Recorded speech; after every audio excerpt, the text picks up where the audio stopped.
بالله من الشيطان الرجيم. بسم الله الرحمن الرحيم. ومنهم من عاهد الله لئن آتانا من فضله لنصدقن ولنكونن من الصالحين فلما آتاهم من فضله بخلوا به وتولوا وهم معرضون. صدق الله العظيم وصدق رسوله النبي الكريم ونحن على ذلك لمن الشاهدين والشاكرين والحمد لله رب العالمين. إن الله وملائكته يصلون على النبي يا أيها الذين آمنوا صلوا عليه وسلموا تسليما. الصلاة والسلام عليك يا سيدي يا رسول الله وعلى آلك وأصحابك يا سيدي يا حبيب الله. الصلاة والسلام عليك يا سيدي يا نور الله وعلى آلك وأصحابك يا سيدي يا نبي الله. عزیزان محترم، کل ہم نے زکوٰۃ کے بارے میں کچھ گفتگو کی تھی، زکوٰۃ کے فضائل کے بارے میں کچھ سنا تھا. حضور علیہ السلام کے فرمان عالی شان کی روشنی میں آج زکوٰۃ کے کچھ مسائل، کیونکہ نماز کے بعد زکوٰۃ کے اوپر سب سے زیادہ زور دیا گیا ہے اور یہ صاحب نصاب شخص پر واجب ہے، کیونکہ فرض کا درجہ رکھتی ہے کہ اس کا نکالنا لازم ہے، ورنہ بتا کو نکال ہوگا. اور زکوٰۃ کا جو انکار کرتا ہے کہ زکوٰۃ کچھ بھی نہیں ہے، انکار کرنے والا دائرۂ اسلام سے ہی خارج ہوگا، جو کہ قرآن میں اس کا حکم ہے. تو جو زکوٰۃ کا انکار کرے گا وہ قرآن کی آیت کا منکر ہوگا، اور جو قرآن کی آیت کا منکر ہوتا ہے وہ دائرۂ اسلام سے خارج ہوتا ہے. شریعت نے ہر ایک چیز کی ایک حد مقرر کی ہے، اس کا ایک پیمانہ رکھا ہے. جیسے یوں کہہ لیں کہ جس طرح باپ اپنے بچے کی انگلی کو پکڑ کے چلنا سکھاتا ہے، شریعت نے ایسی ہی ہماری انگلی پکڑ کے ہم کو چلنا سکھایا ہے کہ ایک ایک قدم ایسے رکھنا ہے. مال یہ اللہ کی نعمت ہے جس کو اللہ دے دے. اب جس کو اللہ نے مال دیا ہے اس میں اس کا کوئی کمال نہیں ہے، جس کو اللہ نے نہیں دیا اس میں اس کا کوئی قصور نہیں ہے.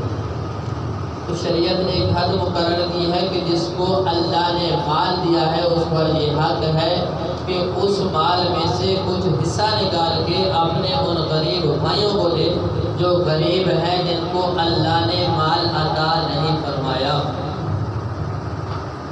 زکوٰۃ کے لیے شریعت نے ایک حد مقرر کی ہے کہ وہ شخص جو صاحب نصاب ہو، یعنی اس کے پاس 7.5 تولے سونے کی مقدار ہو، 7.5 تولے سونا ہو، یا اس کی بقدر اس کے پاس کوئی اور مال ہو جو گھر کے اندر جو روزمرہ کی ضروریات زندگی ہے ان سے وہ مال زائد ہو، جو ضروریات زندگی ہے ان سے وہ مال زائد ہو، یا 52.5 تولے چاندی اس کے پاس ہو، یا اس کی قیمت ہو، یا اس کی بقدر کوئی اور اس کے پاس سامان ہو.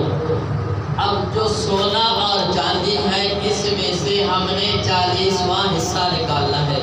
یوں فرض کر لیں کہ 7.5 تولہ ہمارے پاس سونا ہے اور اس کی قیمت بنتی ہے 40,000 روپیہ، تو ہم نے اس میں سے 1,000 روپیہ زکوٰۃ ادا کرنی ہے. اگر 40 لاکھ روپے اس کی قیمت بنتی ہے تو ہم نے 1 لاکھ روپیہ اس میں سے اللہ کے راستے میں زکوٰۃ ادا کرنی ہے. اگر ہمارے پاس اتنے پیسے ہیں، نہ اس کے پاس سونا ہے نہ چاندی ہے، بلکہ اس کے پاس نقد پیسے اتنے ہیں کہ اس میں سے وہ بازار میں جائے تو 7.5 تولے سونا خرید سکتا ہے، یا وہ شخص اس سے 52.5 تولے چاندی خرید سکتا ہے، تو اس کے اوپر بھی زکوٰۃ واجب ہے.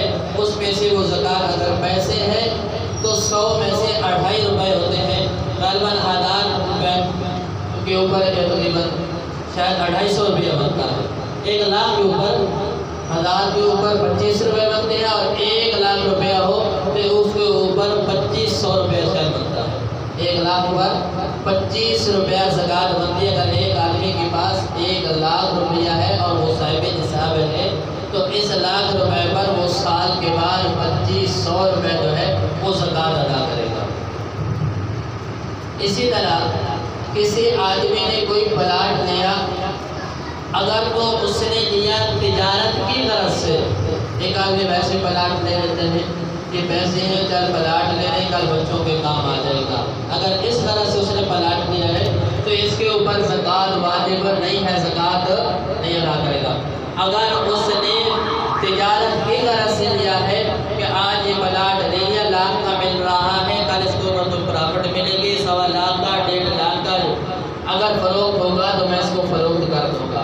اب یہ اس نے تجارت کی غرض سے لیا ہے تو اس کے اوپر جب سال گزر جائے گا تو اس کے اوپر اس کو زکوٰۃ دینا لازم ہے۔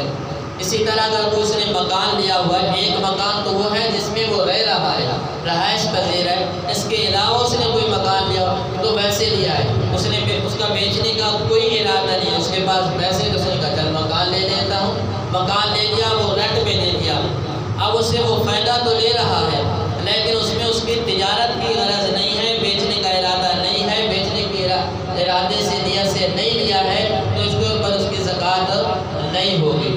اگر اس نے بیچنے کی غرض سے لیا ہے کہ یہ میں مکان لے رہا ہوں، اگر مجھے اس پہ کوئی منافع ملے گا تو میں بیچ دوں گا، اگر بیچنے کی نیت کی ہوئی ہے تو اب جب اس کے اوپر سال گزر جائے گا تو اس کی وہ قیمت لگائے گا، جتنی قیمت بنے گی اس حساب سے وہ اس کی زکوٰۃ ادا کرے گا۔ یہ تو ہے زکوٰۃ۔ اسی طرح کوئی گاڑی نہیں ہے، اب وہ کاروبار کے لیے ہے، کاروبار کے اس کو مقصد گاڑی لی ہے، ارادہ یہ ہے کہ اگر اس کے اوپر میں کوئی پیسے ملیں گے، زائد ملیں گے، مجھے منافع ملے گا تو میں بیچ دوں گا۔ اب اس گاڑی کے اوپر اس کے اوپر زکوٰۃ لازم ہے، جب سال گزر جائے گا تو اس کی زکوٰۃ وہ ادا کرے گا۔ اگر بیچنے کی نیت نہیں ہے، ارادہ نہیں ہے کہ میں اسے بیچ دوں گا، اگرچہ وہ سال بعد بیچ ہی تھے لیکن اس کا ارادہ نہیں تھا بیچنے کا، ویسے لیے ہے تو اب اس کے اوپر زکوٰۃ لازم نہیں ہے، زکوٰۃ ادا نہیں کرے گا۔ یہ تو تھی زکوٰۃ ادا کرنا۔ اب زکوٰۃ کا پیسہ دینا کس کو ہے؟ ایک ہوتا ہے زکوٰۃ، ایک ہے صدقہ، ایک ہے ہمارا جو یہ صدقہ فطر، اس میں تھوڑا مختلف صورتیں اس کی بنتی ہیں۔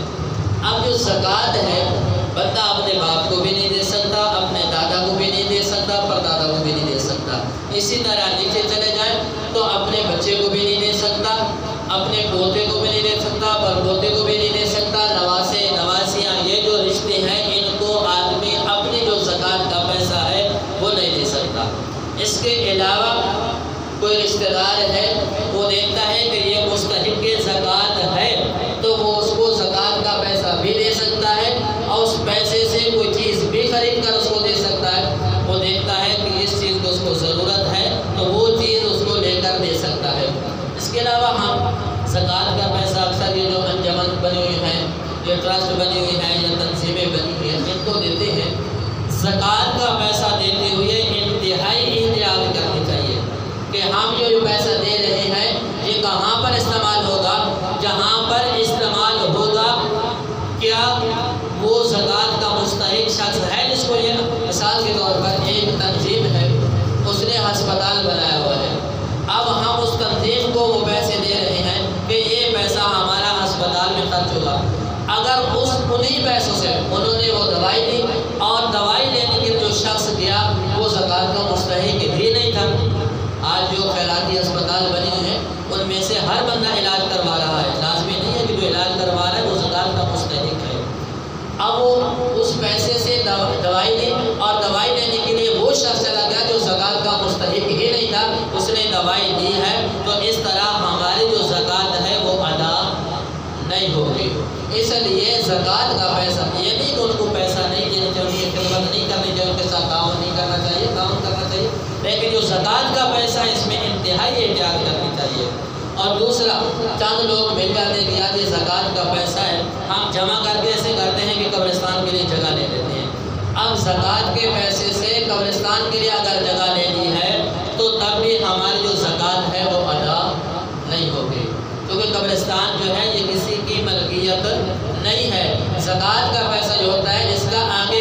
کو مالک بنانا ہوتا ہے۔ اب قبرستان تو کسی کی ملکیت نہیں ہے، یہ نہیں ہے کہ قبرستان کی جگہ لینا یہ نیکی کا کام نہیں ہے، یہ نیکی کا کام ہے۔ صدقے کا پیسہ تو ہم لگا سکتے ہیں، لیکن زکوٰۃ کے پیسے سے ہم اسپتال کے لیے جگہ خرید نہیں سکتے، ایسے زکوٰۃ ادا نہیں ہوگی۔ کسی انجمن کو ہم پیسے دیتے ہیں، وہ جو یہ پبلسٹی کرواتے ہیں، مطلب بینر اور فلیکس وغیرہ وہ بنواتے ہیں، وہ بھی اسی پیسے سے بنواتے ہیں۔ اگر ہمارے پیسے سے انہوں نے فلیکسیں بنوا لی ہیں تو یہ ہماری زکوٰۃ تو ادا نہیں ہوگی۔ اب اس جو فلیکس ہے اس کا کوئی مالک ہوتا ہے، غریب مالک ہے۔ اب اس سے کوئی یہ مطلب نہیں لینا کہ وہ کام ہی غلط ہے، کام اچھا ہے، لیکن زکوٰۃ کا پیسہ لینا یہ اچھا نہیں ہے۔ زکوٰۃ اس کو دیں جو زکوٰۃ کا مستحق ہے۔ اگر ہم نے دواخانہ بنایا زکوٰۃ کے پیسے سے تو دوائی اس کو خریدے جو زکوٰۃ کا مستحق ہے۔ اب زکوٰۃ کا مستحق کون ہوتا ہے؟ اس شریعت نے چند لوگوں کو بیان فرمایا ہے کہ یہ لوگ ہیں جو زکوٰۃ کے مستحق ہیں، ان کو زکوٰۃ دینا چاہیے۔ سب سے پہلے شریعت نے جو بیان کیا ہے وہ ہے فقیر آدمی۔ فقیر اس کو کہتے ہیں شریعت کی اصطلاح میں کہ جس کے پاس کچھ مال تو ہے، کچھ مال ہے لیکن وہ نصاب کو نہیں پہنچتا، اتنا زیادہ نہیں ہے، بس ضرورت کے تحت اس کے پاس مال ہے تو ہم اس کو زکوٰۃ کا پیسہ دے سکتے ہیں۔ اور دوسرا مسکین۔ اب مسکین ہم تو ہر بندے کو کہہ لیتے ہیں، شریعت کی اصطلاح میں مسکین اس کو کہتے ہیں جس کے پاس جو ضروریات زندگی ہیں وہ بھی نہیں ہے، مثال کھانے پینے کا سامان نہیں ہے، سونے اٹھنے کے لیے اس کے پاس جگہ نہیں ہے، پہننے کے لیے کپڑے نہیں ہے، کھانے کے لیے سامان نہیں ہے، پینے کے لیے سامان نہیں ہے، بالکل فنا باللہ کچھ بھی نہیں ہے، تو اس کو بھی ہم زکوٰۃ دے سکتے ہیں۔ دوسرا وہ شخص کہ وہ مسافر ہے، اگرچہ وہ مالدار ہے لیکن اب وہ سفر کی غرض سے نکلا، اس کے پاس زیادہ راہ ختم ہو گیا، پیسے ختم ہو گئے، تو اس کو جو عارضی ضرورت ہے اس کو پورا کرنے کے لیے ہم جو ہے اپنی زکوٰۃ کا پیسہ اس کو دے سکتے ہیں۔ نمبر 2، اگر ایسی عورت جو بیوہ ہے، جس کا کوئی سہارا نہیں ہے، جس کا کوئی سہارا نہیں ہے، وہ بے سہارا ہے بالکل، تو ہم اپنی زکوٰۃ کا پیسہ اس کو دے سکتے ہیں۔ اب اس کے علاوہ وہ اور صورتیں بھی بیان کی ہیں جو اس دور میں نہیں ہے۔ پہلے زمانے میں یہ ہوتا تھا کہ بادشاہ جو وقت کا بادشاہ ہوتا تھا وہ چند لوگوں کی ڈیوٹی لگاتا تھا کہ آپ جاؤ علاقے میں گھومو پھرو، جو لوگ صاحب نصاب ہیں، جن کے پاس مال اللہ نے دیا ہوا ہے، آپ ان سے زکوٰۃ وصول کرو۔ تو یہ جو زکوٰۃ وصول کرنے والے شخص ہوتے تھے ان کو بھی زکوٰۃ ہم دے سکتے تھے، یہ بھی مستحق ہوتے تھے زکوٰۃ کے کہ ہم اپنی زکوٰۃ کا پیسہ ان لوگوں کو بھی دے سکتے تھے۔ نمبر 2، ایک ہوتے ہیں مقاتب غلام۔ پہلے زمانے میں ہوتے تھے، اب نہیں ہوتے غلام، کہ ایک غلام ہے، اس کو مالک نے کہا کہ اتنے پیسے تو کما کر مجھے دے دے، میں تجھے آزاد کر دوں گا۔ مجھے مثال کے طور پر ایک آدمی کسی کا غلام ہے، اب اس کے آقا نے کہا کہ 1,00,000 روپیہ مجھے دے دو، جس دن 1,00,000 روپیہ مجھے دے دو گے میں آپ کو آزاد کر دوں گا۔ اب ہم اس کو زکوٰۃ کا پیسہ دے سکتے ہیں کہ ہم اس کو پیسے دیں گے، وہ اپنے مالک کو دے گا اور اپنی جان کو آزاد کروا لے گا۔ اب اس دور میں تو نہیں ہے۔ یہ چند لوگ ہیں جو میں نے آپ کے سامنے رکھی ہے کہ ان کو ہم زکوٰۃ دے سکتے ہیں۔ اب جو ہے فطر، صدقہ فطر، جس کو ہم فطرانہ کہتے ہیں، جو رمضان میں ہم ادا کرتے ہیں، اس کے لیے سب سے پہلے اپنے رشتہ داروں کو دیکھنا ہے کہ میرا کوئی رشتہ دار جو مستحق ہے، سب سے پہلے حق اس کا ہے کہ ہم جو اپنے فطرانے کے پیسے ہیں اس کو دیں۔ اگر پورے رشتہ داروں میں ہم نے نظر دوڑائی کہ ہمیں کوئی شخص نہیں ملا کہ جو ہمارے یہ صدقہ فطر کا مستحق ہو، پھر اپنے ہمسائے میں دیکھیں کہ ہمارے اڑوس پڑوس میں کوئی ایسا شخص تو نہیں ہے جو غریب ہے، مستحق ہے، اس کو اس کا حق ہے۔ پھر اس کے بعد محلے میں دیکھیں کہ ہمارے پورے محلے میں کوئی ایسا شخص رہتا ہو جو مستحق ہو، ہم اپنا جو فطرانے کے پیسے ہیں ہم اس کو دیں۔ اگر پورے محلے میں کوئی نہیں ہے پھر اس علاقے میں دیکھیں، پھر اس شہر میں دیکھیں، اگر کوئی نہیں مل رہا اس کے بعد ہم دیکھیں یہ تو تنظیمیں ہیں، کسی تنظیم کو دینا ہے، کسی مدرسے کو دینا ہے، یہ بعد میں۔ سب سے پہلے رشتہ دار، پھر ہم پڑوسی، پھر محلے دار، پھر اپنے علاقے میں، اس کے بعد ہم جو مدارس ہیں، تنظیمیں ہیں، ان کو بھی ہم صدقہ فطر جو ہے فطرانے کے پیسے ہیں ہم دے سکتے ہیں۔ اب صدقہ فطر کوشش کریں جتنا جلدی ہو سکے ہم اس کو ادا کر دیں، ہم اس کو ادا کر دیں۔ ہم انتظار تو مقصد کیا ہوتا ہے؟ مقصد یہی ہے نا کہ جو غریب لوگ ہیں جن کے پاس پیسہ نہیں ہے، مال نہیں ہے، وہ عید کی خوشی میں ہمارے ساتھ شریک ہو سکے، ہمارے ساتھ شریک ہو سکے۔ تو تب ہی ہو سکے گے نا جب ہم ٹائم پر ان کو جلدی ادا کر دیں گے، تاکہ جو انہوں نے اپنی ضروریات کی چیزیں لینی ہے وہ وقت پہ لے سکے۔ اس لیے جتنا جلدی ہو سکے اپنے فطرانے کے پیسے ان کو ادا کر دیں۔ اور فطرانہ ہر شخص پہ واجب ہے، چاہے وہ عاقل ہے، بالغ ہے، چھوٹا ہے، بڑھتا کے جو شخص بچہ عید والے دن پیدا ہو صبح شادی کے وقت اس کے اوپر بھی صدقہ فطر واجب ہے، اس کا صدقہ فطر ادا کرنا بھی واجب ہے۔ جو عید والے دن صبح شادی کے وقت پیدا ہو اس کا صدقہ دینا بھی واجب ہے۔ جو زکوٰۃ کا پیسہ تھا، زکوٰۃ کا مال ہے، یہ میں بتانا بھول گیا۔ ایک آدمی کے پاس سونا ہے، اس نے خریدا ہے، یا پلاٹ ہے خریدا ہے، یا کوئی اور مال ہے اس نے خریدا ہے، لیکن ابھی تک وہ اس مال اس کے قبضے میں نہیں آیا۔ اس نے اس کی پیمنٹ ادا کر دی ہے، اس کا مالک تو بن چکا ہے، اس کا مالک ہو گیا، لیکن ابھی تک وہ مال اس کے قبضے میں نہیں آیا۔ مثال کے طور پر اس نے گاڑی لی تھی، جس سے گاڑی لیا ابھی اس کے پاس ہے، اس نے پیسے اس کے ادا کر دیے ہیں، یہ مالک بن چکا ہے، لیکن گاڑی ابھی تک اس کے پاس نہیں پہنچی، اس کے قبضے میں نہیں آئی، چاہے اوپر سال بھی گزر جائے تو اس کے اوپر زکوٰۃ لازم نہیں ہے۔ اور جس کے پاس گاڑی ہے ابھی تک وہ بھی اس کی زکوٰۃ نہیں دے گا، کیونکہ وہ اس کا مالک نہیں ہے، وہ اس نے یہ گاڑی فروخت کر دی ہے، اب اس کا مالک نہیں رہا۔ جس نے خریدی ہے وہ مالک تو بن چکا ہے، لیکن ابھی تک اس کے قبضے میں نہیں آئی ہے۔ جب تک اس کے قبضے میں نہیں آئے گی تب تک وہ اس کے اوپر زکوٰۃ ادا نہیں کرے گا۔ یہ چند چیزیں تھیں میرے ذہن میں جو میں نے آپ کے سامنے رکھ دی ہیں۔ اگر آپ کے ذہن میں کوئی ہو تو آپ بلا جھجک پوچھ سکتے ہیں، اگر مجھے پتا ہوا تو میں فوراً آپ کو بتا دوں گا، اگر میرے علم میں نہ ہوا تو کسی سے پوچھ کر یا کتابوں میں دیکھ کر آپ کو بتا دوں گا، کیونکہ انسان جو ہے یہ کل نہیں ہے۔ کوئی انسان یہ دعویٰ نہیں کر سکتا کہ میں کل ہوں، بات چیزیں ذہن میں ہوتی ہیں، بعض نہیں ہوتی۔ میں نے آیت پڑھی تھی وَمِنْهُمْ مَنْ عَاهَدَ اللَّهَ لَئِنْ آتَانَا مِنْ فَضْلِهِ لَنَصَّدَّقَنَّ وَلَنَكُونَنَّ مِنَ الصَّالِحِينَ۔ یہ چند ہی منٹوں میں انشاءاللہ اس کی وضاحت کر دیتا ہوں۔ حضور علیہ السلام کے ایک صحابی تھے جن کا نام تھا حضرت ثعلبہ رضی اللہ تعالیٰ عنہ۔ یہ حضور علیہ السلام کے دربار میں آئے، یہ زکوٰۃ کے متعلق اس لیے میں بیان کروں۔ حضور کے دربار میں آئے، یا رسول اللہ صلی اللہ علیہ وسلم اللہ سے دعا فرمائیں کہ اللہ تعالیٰ مجھے مال عطا کر دے۔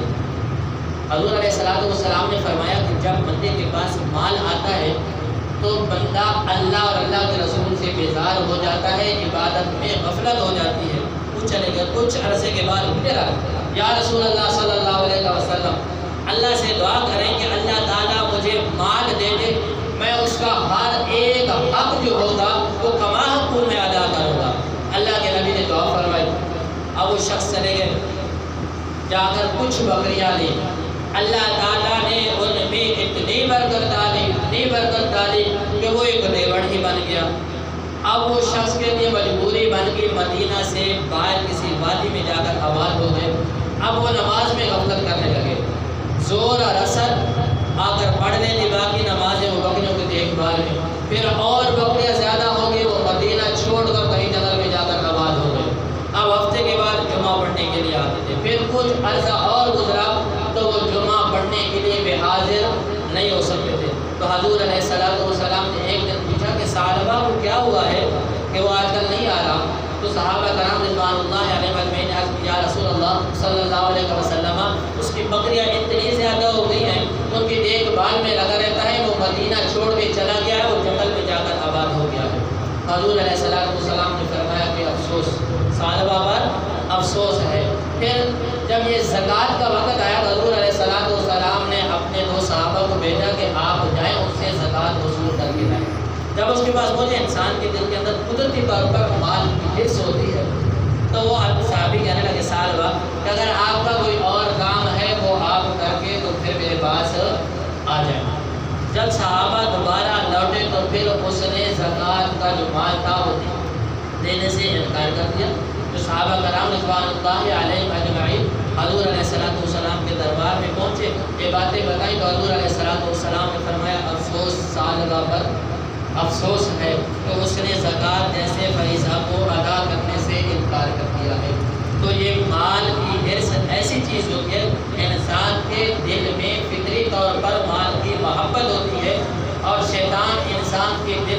وسوسہ ڈالتا ہے کہ جو مال تو دے گا تو مال کم ہوگا، اس لیے اللہ تعالیٰ نے اس کو نام ہی زکوٰۃ کا دیا ہے، اور زکوٰۃ کا معنی ہی مال کا بڑھنا ہے۔ زکوٰۃ عربی کا لفظ ہے اور اس کا معنی ہوتا ہے کسی بھی چیز کا بڑھنا، اس میں اضافہ ہونا، کہ آپ مال ادا کریں گے، زکوٰۃ ادا کریں گے تو آپ کا مال کم نہیں ہوگا، بلکہ اللہ تعالیٰ کی اس میں رحمت، خصوصی برکتیں شامل ہوں گی اور اللہ تعالیٰ اس مال میں اضافہ فرما دیں گے۔ اللہ تعالیٰ سے دعا ہے جو کچھ پڑھا سنا اللہ تعالیٰ اس پر عمل